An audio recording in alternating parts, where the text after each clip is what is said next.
My name is Hilda. I'm 60 years old, and what I'm about to tell you today will forever change the way you see your own family. Just 3 days ago, my own son Damien and my daughter-in-law, Melissa, pushed my husband Henry and me off a 90-foot cliff. As I lay there broken and bleeding, I heard my husband's desperate whisper, "Hilda, don't move. Play dead." But that wasn't the worst of it. The worst was when Henry revealed the most terrible truth a mother could ever hear, a secret our children had kept for 25 years. For 4 decades, Henry and I built what we thought was the perfect family. We woke up every morning in our little suburban home where the smell of fresh coffee mingled with the sound of birds singing. I worked as a teacher at the local elementary school, and every afternoon I came home with stories of my young students.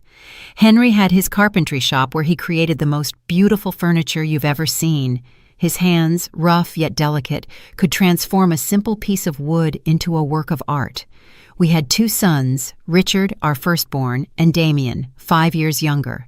Richard was the soul of the house, always laughing, always helping his father in the shop, always shielding me from any worries. Damien was different, more reserved, but I loved him with the same intensity. As a mother, you never play favorites, or at least, that's what I thought. On Sundays after church, the whole family would gather around our oak table, which Henry had carved with his own hands. Richard would tell us his plans to study engineering, while Damien would remain silent, just picking at the food on his plate. Life was simple but beautiful. In the evenings, Henry and I would walk the trail around our small town, talking about our dreams, how we'd watch our grandchildren grow, and how we'd grow old together in that very house. I never imagined those walks were training for the one that almost killed me. On weekends, I'd host family gatherings where my sisters, Harriet and Irene, would come with their husbands and children. The house would fill with laughter, kids running everywhere, women sharing recipes in the kitchen while the men fixed something in the yard. Henry was my perfect partner. After 40 years of marriage, he still brought me wildflowers he'd pick on the way to work.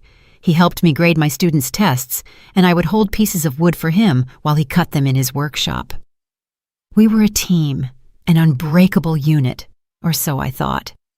At night, we'd sit on the porch to watch the stars, planning our future. We talked about traveling when we retired, seeing the ocean for the first time, building a smaller house once our kids started their own families. But perfect happiness, as I would discover years later, often hides the deepest tragedies. When Richard turned 20, something changed in our family. He began to argue with Damien about things I didn't understand.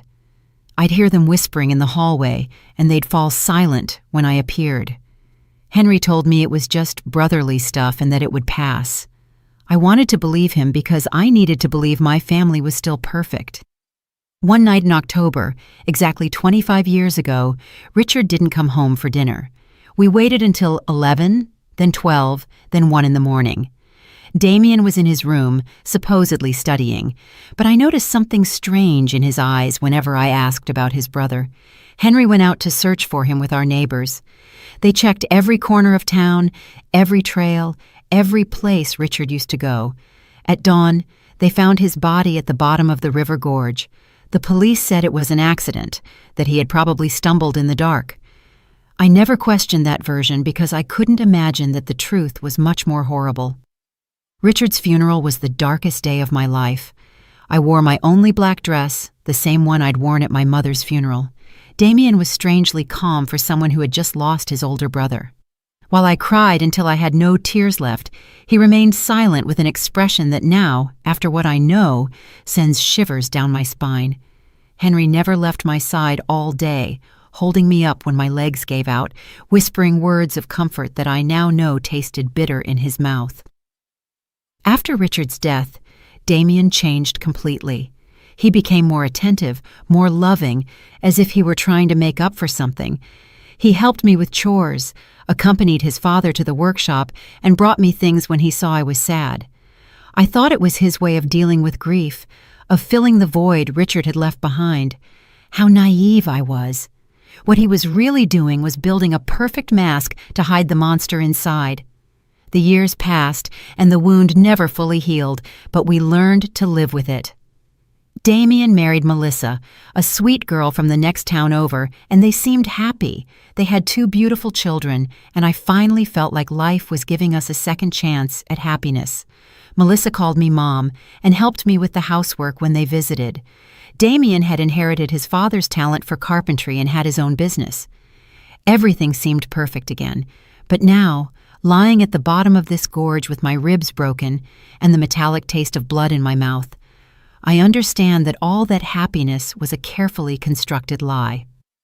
The first signs that something was wrong began 6 months ago when Henry and I decided to update our will. We had saved our entire lives, and between the house, the land I inherited from my parents, and our bank savings, we had nearly $200,000 to leave our children and grandchildren. It was Damien who suggested we visit the lawyer. "Mom, Dad, you're both 60 years old now. It's important to have everything in order," he told us with that smile that now seemed sinister. Melissa would nod beside him, stroking my hand with those fingers that would later push me to my death. "We love you so much, and we want to make sure you're protected," she added in her sweet voice. How foolish I was to interpret those words as genuine love. The lawyer, an older man named Albert, whom we had known for years, explained the options. We could put everything in a trust, divide the inheritance among Damien's children, or simply make a traditional will. Damien insisted on naming him and Melissa as our sole heirs, arguing that they would handle the equitable distribution to the grandchildren.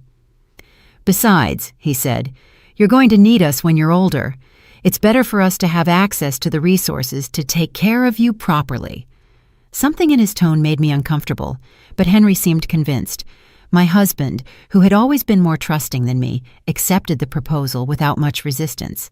I had my doubts, especially since I remembered how Richard had always talked about helping us financially when we got older. My oldest son had plans, dreams of taking care of us when the time came. But Richard was gone, and Damien was our only surviving child. We signed the papers on a Tuesday afternoon. I remember Melissa was wearing a pretty green dress and gave me a big hug after the ceremony. "Now we're officially a united family forever," she whispered in my ear. Her words gave me a chill then, though I didn't understand why. Damien shook his father's hand with a smile that didn't reach his eyes. That night, as I made dinner, I couldn't shake the feeling that I had made a terrible mistake. The following weeks were strange. Damien and Melissa started visiting us more often, but their visits had a different feel. They no longer came just to spend time with family.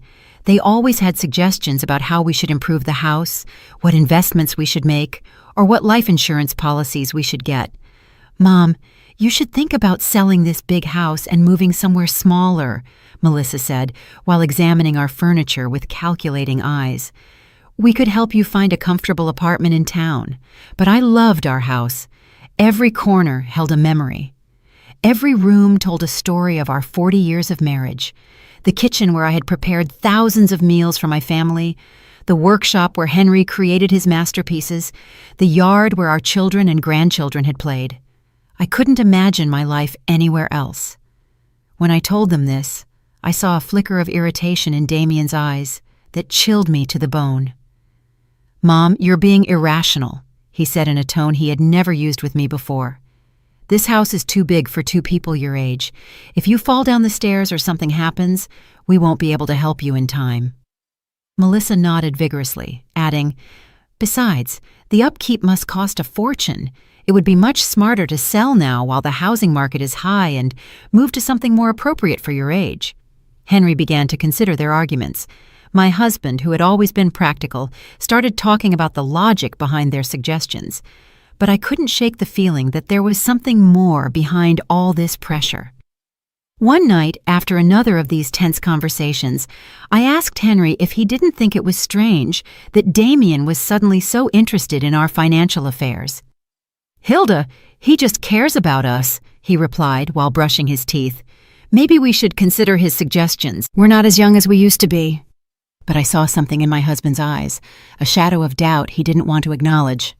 Now I know that Henry already had his suspicions, that he had started to connect the dots that I didn't even know existed. Things escalated when Damien suggested we give him power of attorney over our finances. "It's just for precaution," he explained, while Melissa prepared tea in our kitchen as if she owned the place. "If one of you gets sick or has a health issue, we can manage your affairs without legal complications." The way he said it, so naturally, so logically, it almost convinced me. But there was something about his insistence that made me nervous. I couldn't sleep that night. I stayed awake staring at the ceiling, listening to Henry's breathing beside me, trying to understand why I felt so uneasy. The next day, I decided to call my sister Harriet for advice. Harriet had always been sharper than me, more suspicious of people's intentions. When I told her about Damien's pressure, she was silent for a long moment. "Hilda," she finally said, "doesn't it seem strange to you that Damien is so anxious to control your money? I mean, he has his own business, he's doing well financially. Why would he need so much control over your finances?" Her words hit me like a slap. She was right. Damien had never seemed to have financial problems, had never borrowed money, had never shown any signs of needing our financial help. That afternoon, when Damien came for another of his talks about our future, I decided to confront him directly. "Son," I said as we sat in the living room, "why is it so important for you to have control over our financial affairs? Your father and I are still in our right minds." His reaction was immediate and telling. His face hardened, and for a moment I saw something in his eyes that reminded me of someone else, something cold, calculating, and dangerous. "Mom, it's not about control," he responded in a tense voice. "It's about love, care, and family responsibility." But the way he said family responsibility sounded more like a threat than an expression of affection. Melissa, who had been silent until then, intervened with her sweet but firm voice. "Hilda, we just want what's best for you.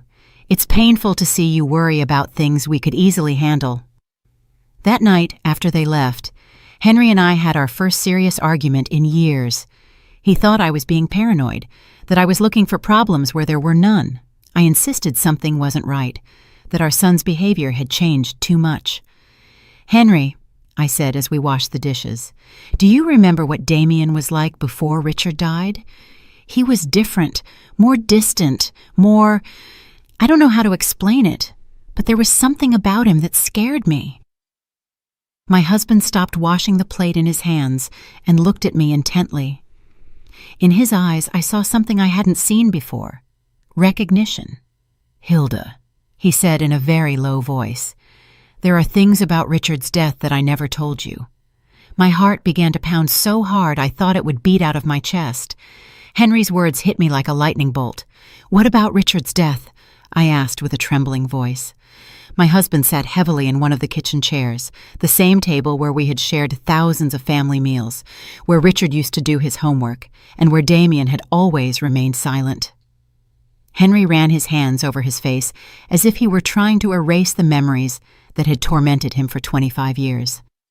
"The night Richard died," he began in a broken voice, "Damien wasn't in his room studying like he told us. I saw him leave the house around 8 o'clock. I followed him because something about his attitude worried me. He'd been very strange those days, more aggressive, more resentful." My husband paused, looking at his hands as if the terrible truth he had kept for so long was written on them. "I saw them arguing by the gorge, Hilda. I heard them screaming horrible things at each other." My world began to spin. "What were they arguing about?" I whispered, even though part of me no longer wanted to know the answer. Henry looked up, and I saw tears in his eyes, tears he hadn't even shed at our oldest son's funeral. "About the inheritance, Hilda. Damien was furious because Richard was the oldest, because according to family traditions, he would inherit most of our assets. But there was something more, something about money that Richard had found." "What money?" I asked, feeling the ground vanish beneath my feet. Henry sighed deeply before continuing. 3 days before he died, Richard came to talk to me in the workshop. He had discovered that Damien had been stealing money from the family savings account. Small amounts at first, but then larger sums. Richard had proof. He'd been investigating for months. My mind refused to process what I was hearing. My youngest son, the one who had been so attentive after Richard's death, the one who helped and cared for us, had been stealing from us since before his brother died. "Why didn't you ever tell me?" I accused Henry, feeling the betrayal multiply twofold. "Because when I got to the gorge that night, it was already too late," he replied in a choked voice. "I saw Damien standing next to Richard's body. Our youngest son was trembling, crying, and repeating over and over, 'It was an accident! It was an accident!' He looked at me with those desperate eyes and begged me to help him. 'Dad,' he said, 'Richard tripped when he was trying to hit me. I just defended myself, and he lost his balance.' Tears ran down my cheeks uncontrollably. 'But you believed him,' I murmured, even though I already knew the answer. Henry nodded slowly, with an expression of guilt that had gnawed at him for decades. 'He was my son, Hilda. My youngest son was asking for my help, and Richard was already dead. I couldn't bring one back to life by destroying the other. I thought it was really an accident, that Damien had learned his lesson, that he would become a better man after this.' 'And the stolen money?' I asked, needing to know every detail of this nightmare. Damien promised he would pay it back little by little, that he had taken the money to invest in a business that had gone wrong. He swore he would never do something like that again. And I believed him, Hilda. God forgive me, but I believed him because I needed to believe my son wasn't a killer. I got up from the table, stumbling, holding onto the wall so I wouldn't fall. Everything I had believed about my family, about my surviving son, about the last 25 years of my life, was a lie. 'Did he pay the money back?' I asked, although I already knew the answer from the look on Henry's face. 'Never,' he replied. 'In fact, he kept stealing. Small amounts that I pretended not to notice, because confronting him would mean admitting I had covered up a murder. I became his accomplice, Hilda. Every time I stayed silent, every time I pretended not to see the bank accounts dwindle, I became more of his accomplice. The horrible reality began to take shape in my mind. That's why he's so interested in controlling our finances now,' I murmured. 'It's not because he cares about us. It's because he wants to finish what he started 25 years ago.' Henry nodded gravely. 'And there's something else, Hilda. Something I just discovered a few weeks ago.' 'What else could there be?' I asked, feeling like my heart couldn't take any more revelations. Henry went to his desk and pulled out some papers he had been hiding under other documents. 'I've been discreetly investigating Damien's finances. His carpentry business isn't doing as well as he wants us to believe. In fact, he's on the verge of bankruptcy. He owes more than $100,000 to several banks and suppliers.'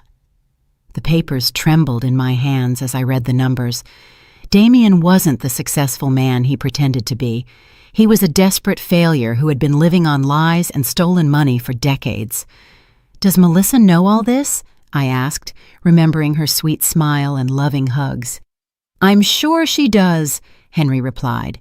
'I've noticed how she directs the conversations when they talk about our money, how she asks specific questions about our savings, the value of the house, our life insurance policies. They aren't innocent questions, Hilda. They are questions from someone calculating exactly how much our death is worth.' That sentence chilled me to the bone. 'Our death,' I repeated in a whisper. It was the first time I had considered that Damien might want to cause us physical harm. Until that moment, I thought he just wanted to rob or cheat us. But if he had killed his own brother for money, what would stop him from killing his parents for the same reason? 'Henry,' I said, grabbing his hands, 'we have to go to the police. We have to tell them the truth about Richard and about what's happening now.' But my husband shook his head with a look of hopelessness that broke my heart. 'With what evidence, Hilda? I'm an accomplice to covering up a murder. If I talk now, I'll go to jail too. And besides, who's going to believe an old man of 65 who has been keeping this secret for 25 years? He was right. Do we just wait for him to kill us like he killed Richard? We're going to be very careful, Henry said, trying to sound more confident than he really was. We're going to find a way to protect ourselves, to gather evidence to... But his words were interrupted by the sound of the phone. It was Damien. "Hi, Mom," he said with that sweet voice that now sounded sinister to me. "Melissa and I were thinking, and we believe it would be beautiful to celebrate your 40th wedding anniversary with something special. How about we take you to those mountains you've always talked about next weekend? We could go on a family hike, take pictures, and have a perfect day together." My blood turned to ice. I looked at Henry, who had heard the conversation and had the same look of terror on his face. "That's a very sweet idea, son," I managed to reply in a trembling voice. "But let us think about it, and we'll get back to you tomorrow." After hanging up, Henry and I looked at each other in silence, knowing we had just received an invitation to our own execution. "The mountains," I murmured. "He's going to take us to the mountains to kill us and make it look like an accident." Henry nodded gravely, just like he did with Richard at the gorge. That night, we didn't sleep a minute, holding each other in our bed, planning how we could save ourselves from our own son. The next few days were a nightmare of terror and pretense. Henry and I had to act as if nothing had happened when Damien and Melissa came to visit, smiling when they talked about the mountain trip, nodding when they excitedly told us they were going to spend time with family. But inside, every fiber of my being screamed with fear. I knew I was looking into the eyes of my oldest son's murderers, and that now they were planning to do the same to me and my husband. Melissa arrived on Wednesday afternoon with a shopping bag and that radiant smile that now seemed like the grimace of a demon. "Hilda, dear," she said, hugging me with those arms that would soon push me to my death. "I bought some supplies for our mountain adventure. Cookies, water, fruit, everything we'll need for the picnic." She showed me the contents of the bag as if she were an excited child, but I could only think about how each of those items could be used to cover up our murder.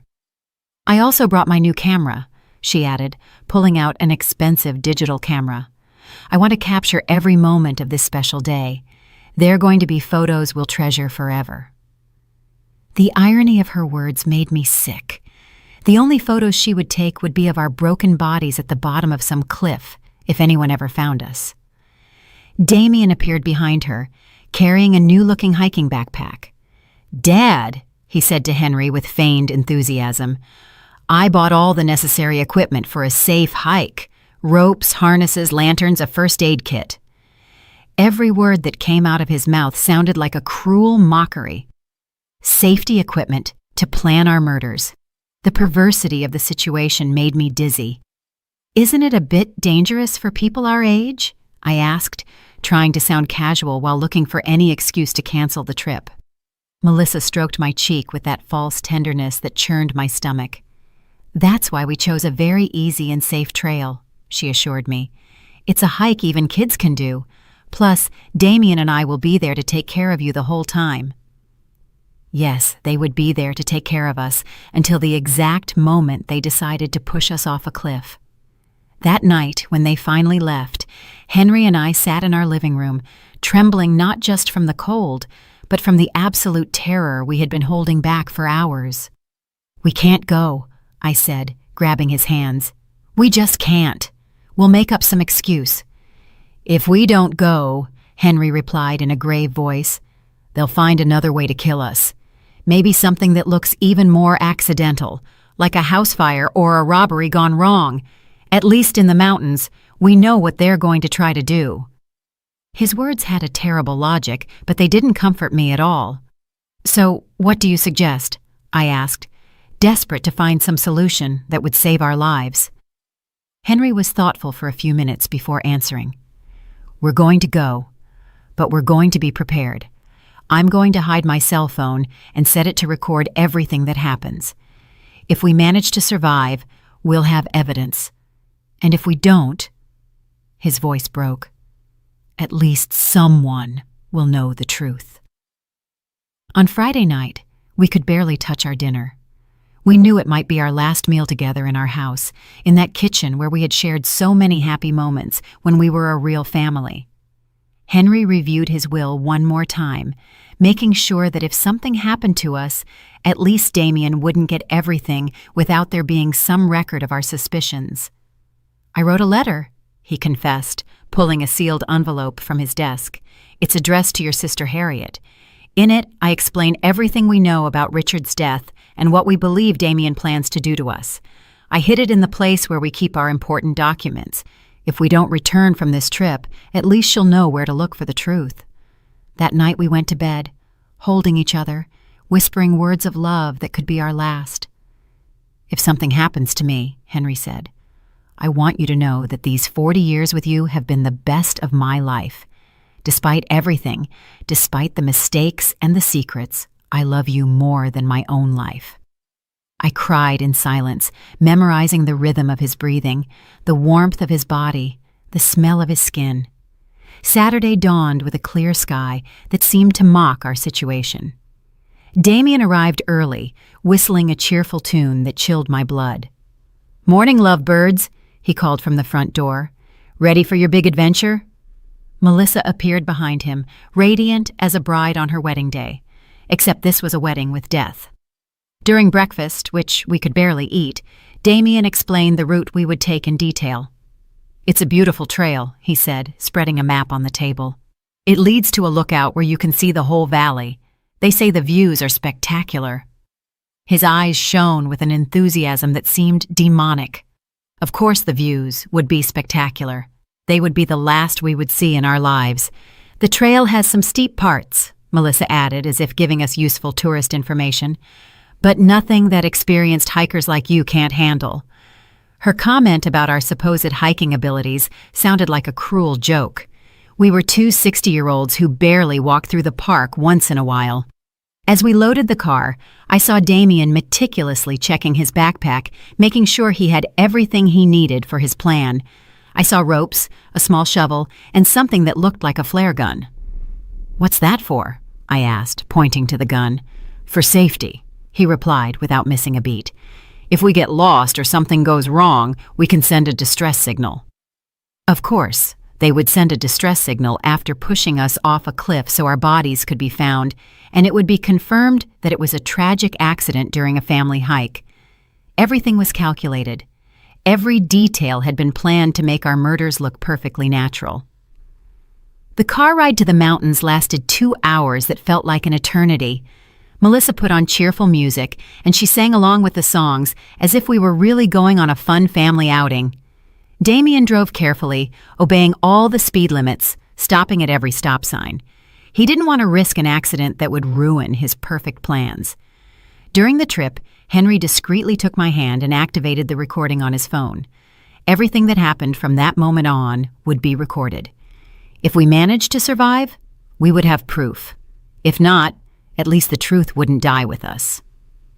When we finally arrived at the trailhead, my heart was pounding so hard I thought it would beat out of my chest.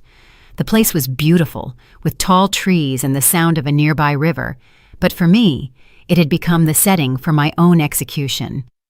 Damien and Melissa took their backpacks out of the car, smiling and joking as if it were the happiest day of their lives. "Ready for the adventure?" Damien asked. And for the first time in 25 years, I saw the same cold glint in his eyes that he'd had the night he killed his brother. The trails started out relatively easy, winding between lush trees and moss-covered rocks. Melissa walked ahead of us, constantly taking pictures and commenting on the beauty of the landscape. "Look at those wildflowers!" she exclaimed, pointing toward bushes full of yellow blossoms. "And that beautiful bird!" Her performance was perfect, that of a loving daughter-in-law enjoying a special day with her in-laws. Damien walked behind us, supposedly to make sure we didn't fall behind, but I could feel his eyes on our backs like daggers. Every time I turned to look at him, he smiled with that grin he had perfected over 25 years of lies. "How are you doing, Mom and Dad?" he would ask with fake concern. "Need to stop and rest?" After an hour of hiking, we began to climb a steeper part of the trail. My legs already felt heavy, and Henry was breathing with difficulty. We weren't used to this kind of exercise, and our murderous children knew it perfectly. They had chosen a route that would physically exhaust us, making us vulnerable for when the time came to execute their plan. "We're almost at the lookout," Melissa announced. Although according to the map I had seen at home, we still had at least another hour of hiking. Her lie confirmed that they had no intention of reaching the real lookout. The place where they planned to kill us must be much closer. During the hike, I tried to memorize every detail of the trail, every tree, every rock that could serve as a reference if I managed to survive, and needed to explain to the police exactly where everything had happened. Henry was doing the same, and we occasionally exchanged glances loaded with terror and determination. We knew we were walking toward our deaths, but we also knew it was our only chance to get evidence against our murderers. "Oh, look at that!" Melissa suddenly shouted, pointing to a rock formation that loomed to our right. "That cliff has an incredible view. Why don't we climb up there to take some special photos?" My blood ran cold. There it was, the place they had chosen for our murder. The cliff rose about 90 feet above the main trail, accessible by a secondary path that seemed much more dangerous than the one we had been following. The rocks were loose. There were fewer trees to grab onto in case we stumbled. And from the top, you could see a precipice that fell into a deep gorge full of jagged rocks. "I don't know if that's a good idea," I said, trying to sound casual. "That trail looks pretty dangerous for people our age." But Damien had already started walking toward the turnoff, carrying his backpack full of safety equipment that I knew he wouldn't use to save us. "Come on, Mom," he said with that voice he used when he was a kid and wanted to convince me of something. "It'll only take a few minutes. Besides, Melissa's right. The photos from up there are going to be spectacular." The way he said spectacular made me tremble. They would be spectacular for whoever saw them afterward, as evidence of our accident. Henry squeezed my hand discreetly, reminding me that his phone was recording everything. We had to go on. We had to go all the way to get the evidence we needed. If we refused now, they would simply find another opportunity, another place, another excuse to kill us. The climb to the cliff was exhausting. The loose rocks slid under our feet, and more than once I was about to fall. But the most terrifying thing was realizing how perfect this place was for a murder. If someone accidentally tripped and fell from the top, there would be no way to survive, and most importantly, there would be no witnesses. "Almost there!" Melissa shouted from above, where she had already arrived with the agility of someone who had planned this route carefully. Damien followed her and then helped Henry and me complete the last few feet of the climb. His hands on my arms felt like the claws of a vulture. The lookout was indeed spectacular. From there you could see the whole valley, the mountains in the distance, and the river winding through the trees. In any other circumstance, it would have been a beautiful moment to share with family. But knowing what I knew, the place seemed like the perfect setting for a nightmare. "Come over here for the photos," Melissa shouted, positioning herself near the edge of the cliff. "I want the valley to be in the background." Henry and I approached slowly, each step bringing us closer to our final destination. I could see Damien strategically positioning himself behind us, calculating angles, measuring distances. "Perfect!" Melissa exclaimed, raising her camera. "Now hug each other and smile." Henry and I hugged, probably for the last time, while she took picture after picture. Every flash of the camera seemed like a lightning bolt, announcing the storm that was about to come. "Take one more," Damien suggested, moving closer to us. "But this time, stand back a little so the landscape looks better." One step back meant being exactly on the edge of the precipice. Henry and I exchanged a look. The time had come. We moved back as we were told, feeling the solid ground disappear under our feet and only the emptiness of the abyss remaining behind us. Melissa raised the camera one more time, but this time I saw something different in her eyes. There was no longer any need to pretend. The mask had fallen. "Smile," she said in a voice that was no longer sweet at all. "This is going to be your last photo." At that moment, Damien lunged toward us with his arms outstretched. The plan was simple: push us backwards so we would fall into the void, take some photos of the accident, and then go down to discover our broken bodies. But Henry had been preparing for this moment. In the last second, he managed to grab Damien's wrist and pull him forward. "If we're going to die, you're coming with us," he shouted with a fury I had never seen in him before. For a moment, all four of us were teetering on the edge of the cliff, holding on to each other in a macabre dance between life and death. Melissa screamed and tried to help Damien, but the weight of all of us was too much. I felt the ground give way under my feet, felt gravity begin to win the battle. And then the four of us fell together, locked in a deadly embrace, screaming as the air whistled around us and the rocky ground approached at breakneck speed. In those seconds that lasted an eternity, I thought of Richard, of how he must have felt when Damien pushed him into the gorge 25 years ago. The impact was brutal.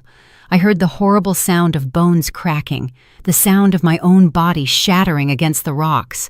The pain was indescribable, but even more terrible was the taste of blood in my mouth and the certainty that this time Damien had won. This time there would be no witnesses to tell the truth. But then I heard Henry's voice, weak but clear. "Hilda, don't move. Play dead." And I realized something incredible. I was still alive. The pain was so intense, I thought I would go crazy. Every fiber of my body screamed in agony. I felt blood running down my face and something wet and sticky soaking my clothes. But Henry's voice echoed in my ears like a divine command. "Play dead." With a willpower I didn't know I possessed, I remained completely still, controlling even my breathing so it would be imperceptible. A few feet away, I could hear the moans of pain from Damien and Melissa. They had also survived the fall, but from their groans, they seemed to be in worse condition than we were. "Melissa," I heard my son's broken voice. "Are you okay?"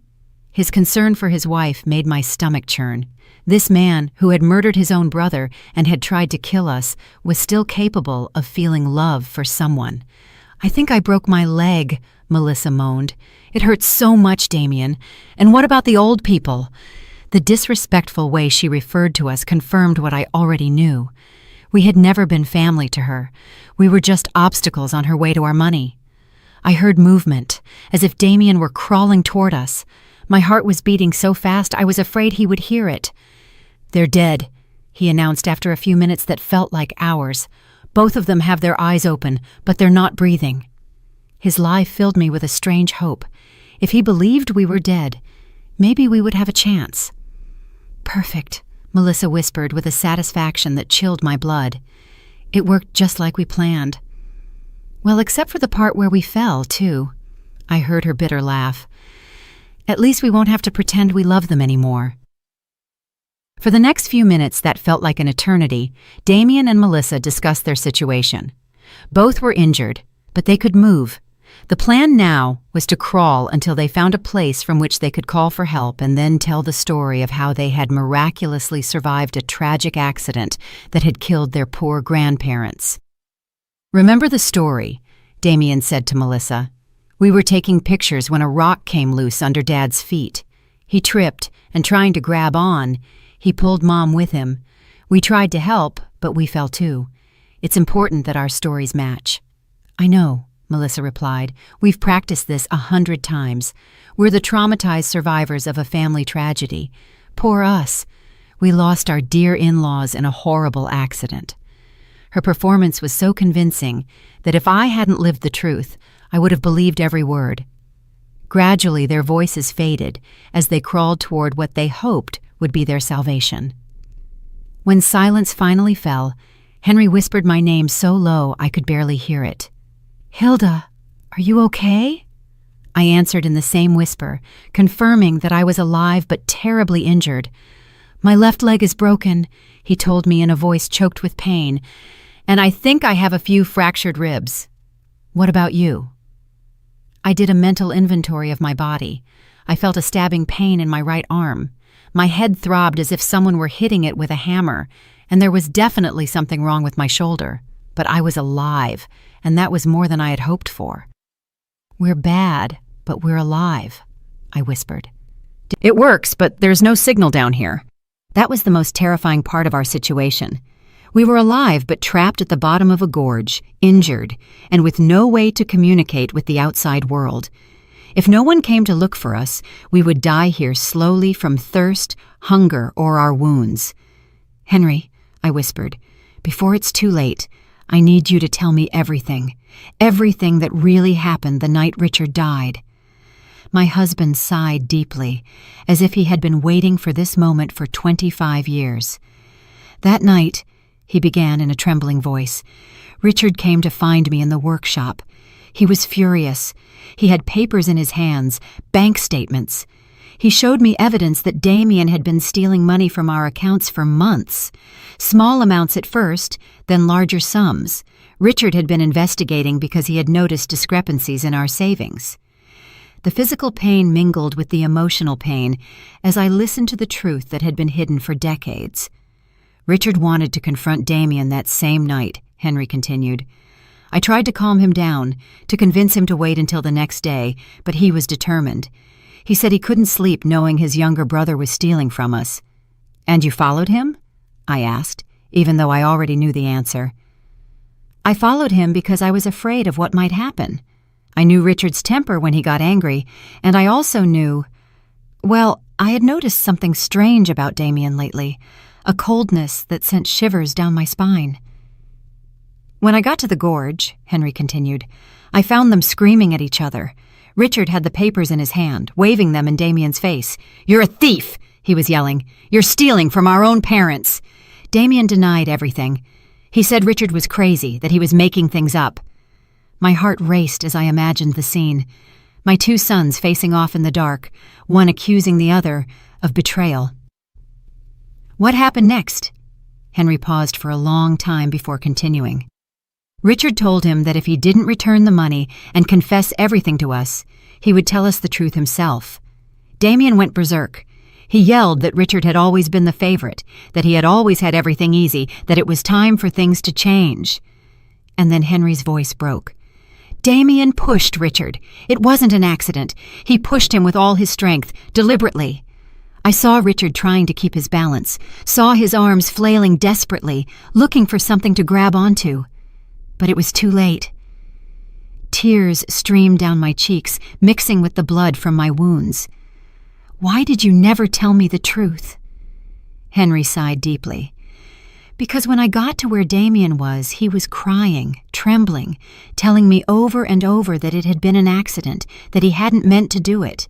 He begged me not to tell you anything, that he couldn't lose you too." "But you knew it was a lie," I murmured from the bottom of my heart. "Yes, but he was my son, Hilda, my only surviving son. How could I turn him over to the police? How could I destroy what was left of our family?" His justification hurt as much as my physical injuries. "And the stolen money?" I continued. "Damien promised me he would return it little by little. He swore it had been a bad decision, that he had been desperate, that it would never happen again. But he never returned a single penny. In fact, he kept stealing, and I kept quiet because every day that passed made me more of an accomplice to his crime." Just then, we heard voices in the distance. Damien and Melissa had managed to find help. Soon rescue teams would be here, and our murderous children would play the role of their lives, the traumatized survivors of a family tragedy. The voices got closer and closer, accompanied by the sound of helicopters flying over the area. The rescue team had arrived, and with them came the most crucial moment of our lives. Henry and I had to make a decision in a matter of minutes. Should we continue to pretend to be dead until we found the perfect opportunity to reveal the truth, or risk being rescued along with our murderers? "Hilda," Henry whispered urgently. "The phone recorded everything that happened up there. We have Melissa's confession about the plan. We have Damien admitting that we are obstacles. We have everything. But if they find us alive now, they can destroy the evidence before we manage to hand it over to the authorities." He was right. If Damien and Melissa realized that we had survived and heard their confessions, they would find a way to silence us forever. This time, it wouldn't be an accident. It would be something much more direct and definitive. We had to wait for the perfect moment. "They're down here!" Damien's voice shouted from above. "My parents! Please, hurry!" His performance was perfect, his voice broken with pain and despair.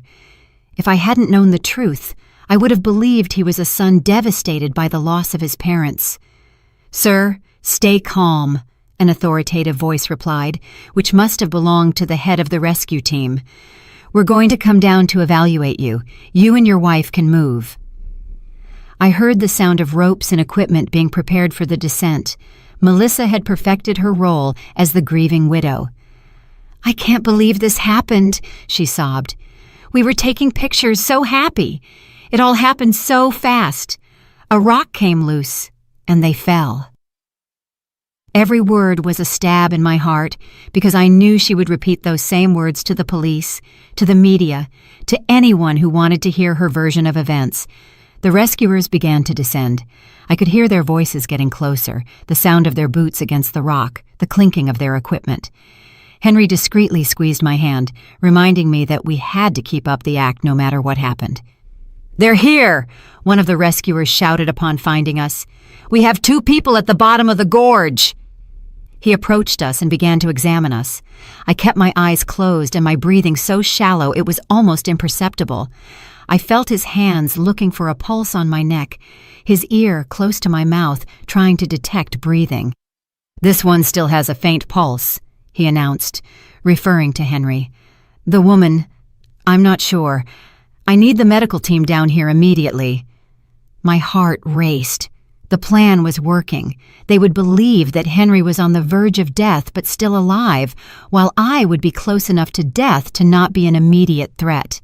For the next few minutes, which felt like hours, the paramedics worked on us. I felt them put an oxygen mask on me, check my wounds, and secure me to a stretcher. The whole time I had to fight against every instinct in my body that screamed at me to open my eyes, to ask for help, to stop pretending. "The man is stable but critical," I heard one of the paramedics report over the radio. "The woman is in very serious condition. Pulse is almost imperceptible. We need to transport them to the hospital immediately." Perfect. They would take us to the hospital where we would have the opportunity to talk to the authorities without Damien and Melissa being able to silence us. During the ascent on the stretchers, I could hear Melissa's feigned sobs and the words of comfort that the rescuers offered her and Damien. "You were so brave to survive this," someone said to her. "It's a miracle that you're relatively okay." If only they knew that the real miracle was that Henry and I were alive to tell the truth. In the medical helicopter, as we flew toward the hospital, I could feel Henry's presence on the stretcher next to mine. The paramedics were focused on keeping him stable, and from their conversations, I understood that he was in critical condition. His injuries were more serious than mine, and for a terrible moment, I feared he might die before we had the chance to reveal the truth. "Ma'am," I heard one of the paramedics say to me, "if you can hear me, hold on. We'll be at the hospital in a few minutes." His voice was gentle, full of a genuine compassion that contrasted dramatically with the falsehood I had been hearing from my own family. When we arrived at the hospital, the chaos was immediate. Doctors and nurses ran from one side to the other, shouting medical orders I didn't understand. I was taken directly to an emergency room where they began to work on my injuries. I had to keep pretending to be unconscious, but I also had to find a way to communicate with someone I could trust. "Doctor," I heard a nurse say, "her vital signs are strange. Her pulse is stronger than we would expect for someone in her supposed condition." My heart skipped a beat. They had discovered me. I was such a bad actress that my own body was betraying me. The doctor murmured. "It happens sometimes in cases of extreme trauma. The body has mysterious ways of clinging to life. Let's keep a close..." "The lady, well, the next few hours will be crucial. We've done everything we can." Melissa made a sound that was supposedly a sob of pain, but to me sounded like a sigh of relief. "Can we see them?" Damien asked. "Just for a few minutes. We need to say goodbye, just in case." The doctor agreed, and soon I heard footsteps approaching my bed. It was the most dangerous moment of all. I had to convince my murderous son that I was really dying. I felt Damien's presence next to my bed. His hand touched mine, and it was all I could do not to pull my hand away immediately. "Mom," he whispered, "if you can hear me, I want you to know that I love you. I'm so sorry this happened." His words were poisoned honey, sweet on the surface, but deadly in their essence. Melissa approached from the other side. "Hilda, dear," she murmured, "you've been like a mother to me. We'll never forget you." Liar. The only reason they wouldn't forget me was because they would have to live with the knowledge that they had murdered me. But then Damien leaned closer to my ear and whispered something that chilled my blood. "I hope you've learned your lesson, Mom. You should never have asked so many questions about our finances. Some truths are better left buried, just like Richard." At that moment, I knew our plan had worked. Damien had just confessed, and even though I had no way to record it, there was a nurse in the room who had heard every word. Damien's whisper echoed in my ears like a direct confession of his guilt. He had mentioned Richard. He had admitted that some truths should remain buried. And most importantly, he had acknowledged that our questions about finances had been the reason for our accident. But I needed more than that. I needed a full confession that couldn't be misinterpreted or denied later. The nurse who had overheard the comment, a young woman named Inez, according to her ID badge, had frozen next to the monitoring machine. I saw through my half-closed eyelids as her eyes widened in surprise and horror. She had heard something she shouldn't have heard, and her expression told me she understood the implications of those words perfectly. "What did you say about Richard?" Melissa whispered, obviously surprised by the mention of the dead brother. Damien tensed, realizing he had said too much. "Nothing," he muttered. "I just meant, well, Mom always wondered what really happened that night. I guess it doesn't matter anymore, but it did matter." And Melissa was smart enough to realize that her husband had made a mistake. "Damien," she said in a tense voice, "let's go. The doctors need space to work." I could feel the tension between them, the mutual understanding that they had said too much in the wrong place. After they left, the nurse, Inez, approached my bed. "Ma'am," she whispered so low I could barely hear her, "I know you can hear me. What I just heard is not normal. If you are in danger, you need to tell me somehow." Her voice had an urgency that filled me with hope. Someone else had started to suspect. Very slowly, almost imperceptibly, I moved my index finger. It was the smallest possible movement, but Inez noticed it immediately. "Oh my God," she whispered. "She's pretending to be unconscious." I moved my finger again, this time twice. "Yes, listen," she said, leaning even closer.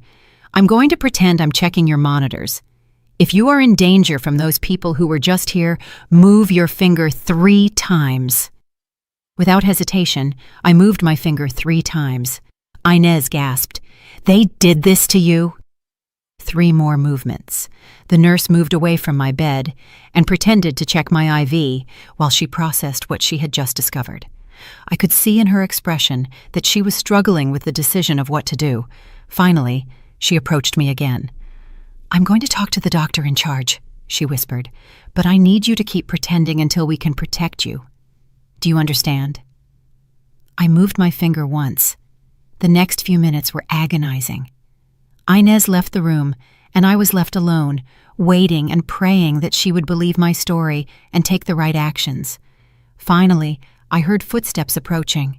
It was Inez, accompanied by an older man who must have been the chief doctor and, surprisingly, 2 police officers. "Ma'am," the doctor said in a low voice, "Nurse Inez told me about your situation. If you can hear me, we need you to know that you are safe now. The officers are here to protect you." A wave of relief so intense almost broke my act. "Can you open your eyes?" one of the officers asked. Slowly, very slowly, I opened my eyes. The hospital light blinded me for a moment, but I gradually managed to focus on the worried faces surrounding me. "Thank God," Inez murmured. "I thought I was going crazy." "Ma'am," said the police officer, a middle-aged man with a serious expression. "I'm Detective Johnson. We understand you may be in a very dangerous situation. Can you tell us what really happened on that mountain?" My voice came out as a raspy whisper after hours of pretending to be unconscious. My son and his wife pushed us." The next few hours were a whirlwind of statements, recordings, and revelations. I told Detective Johnson everything I knew: Richard's death, Damien's thefts, the pressure to change our will, and finally the plan to murder us on the mountain. But the most important thing was the recording on Henry's phone. "Your husband has recorded evidence?" the detective asked, his eyes gleaming. "Yes," I replied. "Everything is on his phone. The confessions, the plans, everything." The detective immediately went to the room where Henry was being treated. Henry had regained consciousness an hour after me, and when the detective explained the situation, he handed over his phone without hesitation. "Here's everything," he said in a weak but firm voice. 25 years of lies and the truth about what happened today." While the police technicians analyzed the recording, Damien and Melissa remained in the waiting room, playing their part as devastated family members to other hospital visitors. They had no idea that their careful performance was about to end forever. "The recording is clear," the detective announced after an hour. "We have explicit confessions about Richard's murder, admissions about stealing money, and direct evidence of premeditated attempted murder against you two. It's more than enough to arrest them." "But are you going to arrest them here?" I asked, concerned about our safety. "If they realize we're alive and talking." The detective nodded, understanding my concern. "We already have officers in position. As soon as we have the arrest warrant signed, we'll take them in. In the meantime, you are both under police protection." The irony of the situation was not lost on me. Damien and Melissa were down there, probably talking to other patients' relatives, receiving condolences for our deaths, planning how to handle our funeral and inheritance. They had no idea that upstairs in the hospital rooms, we were tearing down their carefully constructed world of lies. "Is there anything else?" the detective said, pulling out a folder of papers. "After hearing your story, we investigated your son's finances. Not only is he bankrupt as you suspected, but he also owes money to some very dangerous people, unofficial lenders who don't take excuses." My blood ran cold. "You mean that we weren't just inconvenient to him?" He confirmed it, the detective said. "You were his only salvation. With your inheritance, he could pay off his debts and start over. Without you, he would probably be dead in a few weeks." That revelation added a new dimension to the betrayal. He hadn't just seen us as obstacles.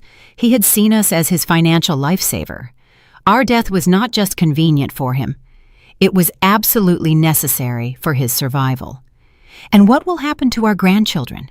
I asked, feeling a new wave of pain at the thought of Damien and Melissa's innocent children. "Social services will take temporary custody of them," the detective replied gently. "But as I understand it, you could apply for custody once you recover from your injuries." The idea of raising the children of our own murderers was overwhelming, but it was also the only way to ensure that something good would come out of this nightmare. Those children were innocent, and they deserved a chance to grow up in a home where love was real, not feigned. "It's time," the detective announced when an officer entered the room with papers in hand. "The warrants are signed. We're going to arrest them now." Through the window of my room that overlooked the hospital parking lot, I could see police officers discreetly positioning themselves. The moment I had been waiting for 25 years had finally arrived. "Damien Black and Melissa Black," I heard the firm voice of the officer in charge. "You are under arrest for the murder of Richard Black and the attempted murder of Hilda and Henry Black." The silence that followed was deafening. Then Melissa's hysterical voice. "What are you talking about? We're the victims here. Our in-laws died in an accident." "Ma'am," the officer replied calmly, "your in-laws are alive, and they have provided complete evidence of your crimes." There was a moment of absolute silence, followed by a scream of desperation from Damien. That's impossible. We saw them die. They were dead. His involuntary confession was captured by the police recorders, adding another piece of evidence to their case. Through the radio, I heard Melissa begin to blame Damien. "It was all his idea. I didn't want to do any of this. He forced me." And Damien, in desperation, screamed, "You were the one who suggested the cliff. You planned all of this." In a matter of minutes, the alliance that had lasted for years fell apart as each one tried to save their own skin. Detective Johnson returned to my room an hour later with an expression of satisfaction mixed with sadness. "They're arrested and on their way to the station," he informed me.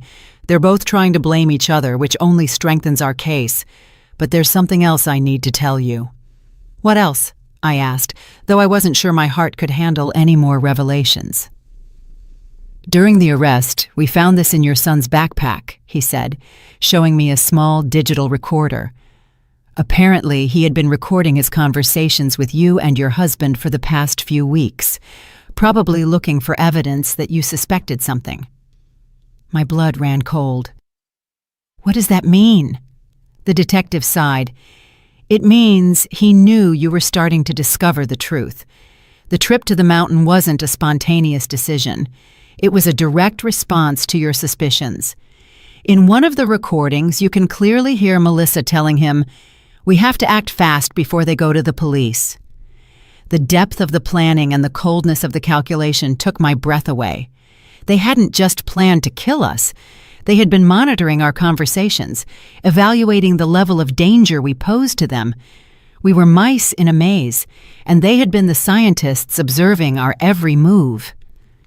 "There's something else," the detective continued, "that we found in the investigation of his finances. Your son not only owed money to dangerous lenders, but he had also forged your signature on several documents, trying to access your bank accounts. If you had died on that mountain, he would have had immediate access to all your resources." Every new revelation was like another stab. My own son had not only planned to murder me, he had been actively stealing from me, forging my signature, and violating every principle of family trust I had tried to instill in him. "How much money did he steal in total?" I asked, though I wasn't sure I wanted to know. "About $50,000 over the last 5 years, the detective replied. "Small amounts that he thought you wouldn't notice, but which, when added up, amount to a significant sum." The money Henry and I had saved over decades of hard work, penny by penny, had been financing our son's life of luxury while he planned our murder. The following days in the hospital were a whirlwind of police interviews, visits from lawyers, and calls from news media that had picked up the story. The local press had titled the case "The Most Horrible Family Betrayal of the Decade," and reporters from all over the country wanted to hear our version of events. My sister Harriet arrived from the neighboring town, crying and hugging me as if she hadn't seen me in decades. "Hilda," she said over and over, "I always knew there was something strange about Damien after Richard's death, but I never imagined he was capable of this." Her words comforted me because they confirmed that my maternal instincts hadn't been completely blind. "And the kids?" I asked about my grandchildren, who were now in the temporary custody of social services. "I saw them yesterday," Harriet replied sadly. "They're confused, asking why their parents can't come home. They're too young to understand what really happened." The lawyer we had hired, the same Albert who had prepared our will, came to see us with news about the legal process. "The case is solid," he assured us, "with the recordings, the confessions during the arrest, and all the financial evidence. It's almost impossible for them to escape significant convictions." But then he added something that chilled me to the bone. "However, they are trying to negotiate a lesser guilty plea by claiming it was a crime of passion, not premeditated." "A crime of passion?" I exclaimed indignantly. "They planned this for weeks, bought special equipment, and chose the perfect place." Albert nodded gravely. "I know, and we have evidence of premeditation. But their lawyers are going to argue that it was a desperate decision made under extreme financial pressure." The idea that they could receive reduced sentences for their crimes filled me with fury. They had murdered Richard. They had tried to murder us. They had stolen our money for years. And now they wanted to present themselves as victims of circumstances. "What can we do to ensure they get what they deserve?" I asked.